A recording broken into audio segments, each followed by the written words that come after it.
Throughout a calendar year, there are 4 seasons, which are spring, summer, fall, and winter.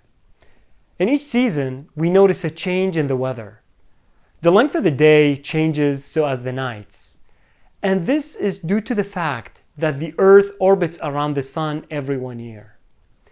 It's not just the Earth that orbits around the Sun, but also other planets. The Sun is the center and every other planet orbits around it. In the Catholic Church, we have what we call a liturgical calendar or year, that is a cycle of seasons in which the Church lives and meditates on the life of Jesus Christ, His birth, baptism, passion, death, resurrection, etc. Each rite within the Church has its own liturgical calendar. For example, there's the Roman liturgical calendar and there is the Chaldean calendar. Each rite have a slightly different calendar where the names of some seasons are different, as well as mass readings and some feasts. But the difference isn't substantial because the meaning of the liturgical year is the same, and Jesus is the same.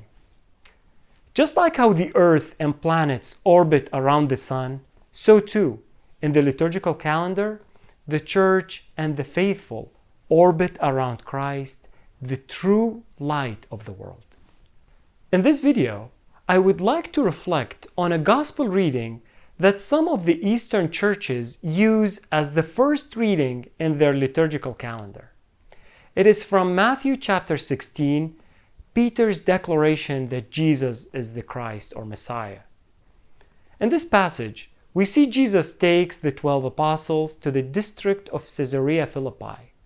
And there he asks them, "Who do men say that the Son of Man is?" And they answer him, "Some say John the Baptist, others say Elijah, and others Jeremiah or one of the prophets." And then he says to them, "But who do you say that I am?" Simon Peter replies, "You are the Messiah or Christ, the Son of the living God." And you probably know the rest of the story when Jesus tells Simon Peter that my Father who's in heaven revealed this to you, and that you are Peter, and upon this rock I will build my church, and the gates of the netherworld shall not prevail against it. There's a lot to talk about in this passage, but let's focus on why some Eastern churches put this reading at the beginning of their liturgical calendar. One reason is that it's a reminder of Jesus establishing his one true church. And we find this in the passage when Jesus tells Simon Peter that you are Peter, and upon this rock I will build my church. How Peter is the first pope. So in the first day of the liturgical calendar, the church celebrates her establishment and renews the eternal covenant between her and her spouse, Jesus. Another reason, which is confessed by the church as a whole, but it should also be personal to all of the faithful members in the church, us. In order to understand this point, we need to go back in history at Jesus' time and find out about the location Jesus took his apostles to, the district of Caesarea Philippi. It was located in the north of Palestine, a Gentile city which was also known by the name Panias, where the shrine of a Greco-Roman god Pan was built. But years earlier, Caesar Augustus gave this city to Herod the Great. Herod's son Philip the Tetrarch renovated it and renamed it Caesarea Philippi, or Philip's Caesar.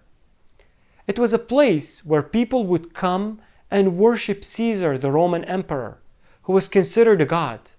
This city had also a large rock about 100 feet high and 500 feet wide, where people used to go and worship different gods. They even inscribed different god names and images on the rock. Now let's put ourselves in the apostles' shoes, being with Jesus at that place, where many people are there worshiping many false gods. And there Jesus asks the first question. Who do these people that you see in front of you say that the Son of Man is? The apostles' answer reflect what they see. The people who came to Caesarea Philippi definitely didn't think of Jesus as the one living and true God. They see him as one of the prophets.